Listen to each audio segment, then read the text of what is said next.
का धीरे धीरे समय निकलता गया, चौथा बना गया, बाल सफेद हो गए।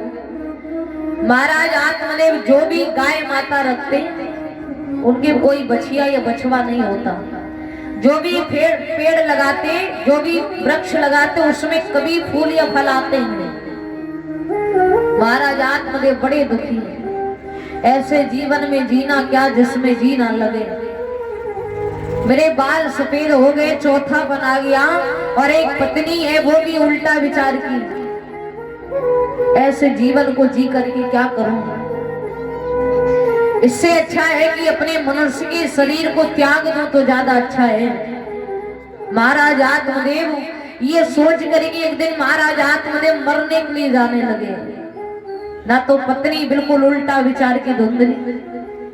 महाराज आत्मदेव कहते तुम्हें ये कार्य नहीं करना है, तो धुंधली वो कार्य जरूर करती थी। आत्मदेव महाराज बड़े परेशान। पहले तो थे विप्रदेव कि नारी से हैरान, वादैव संयोग से क्यों हुई न थी संतान। महाराज आत्मदेव पहले तो अपनी पत्नी धुंधली से बड़ा परेशान रहते। वह धुंधली जब तक 8-10 घर में लड़ाई न करवाने तब तक भोजन नहीं करती। आत्मदेव महाराज सोचने लगे ऐसे जीवन में जीना क्या जिसमें जीना लगे। लाओ अपने मनुष्य के जीवन को छोड़ दो। जो धुंधली है वो भी उल्टा विचार करे। जो गाय माता रखते उनके भी कभी बछिया या बछवा नहीं होता। जो पेड़ लगाते उसमें कभी फूल या फल नहीं आते। ऐसे जीवन को जी करके क्या करूं। आत्मदेव महाराज बड़े सज्जन ब्राह्मण हैं। धुंधली बिल्कुल उल्टा विचार की। एक पंडित जी की एक पंडिताइन भी बिल्कुल वैसे उल्टा विचार की। तो एक दिन पंडिताइन जा रही थी गंगा नदी स्नान करने। तो पंडित जी ने कहा पंडिताइन कहाँ जा रही हो। पंडिताइन कहने लगी गंगा नदी स्नान करने। पंडित जी ने कहा हम भी चलेंगे। पंडिताइन कहने लगी चलो। अब पंडिताइन और पंडित जी दोनों गंगा नदी स्नान करने लगे।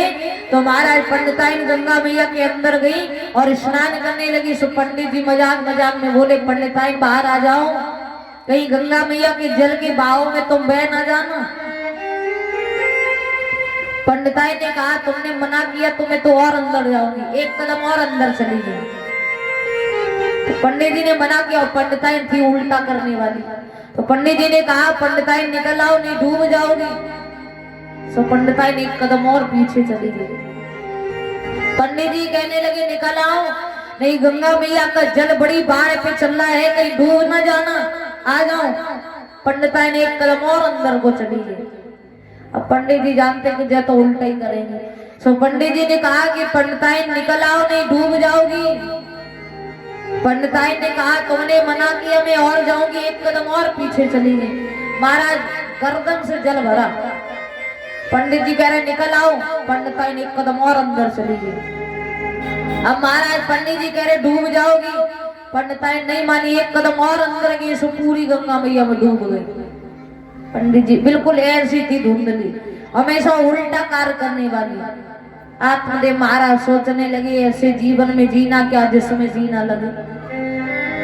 जो पत्नी है वो भी उल्टा विचार की। अभी तक कोई पुत्र की भी प्राप्ति नहीं हुआ। जो गाय माता रखते उसके भी कभी बछिया या बछवा नहीं होता। तो ऐसे जीवन को जी करके मैं क्या करूंगा। आत्मदेव महाराज सोचने लगे इसलिए अपने मनुष्य के शरीर को त्याग दूं तो ज्यादा अच्छा है।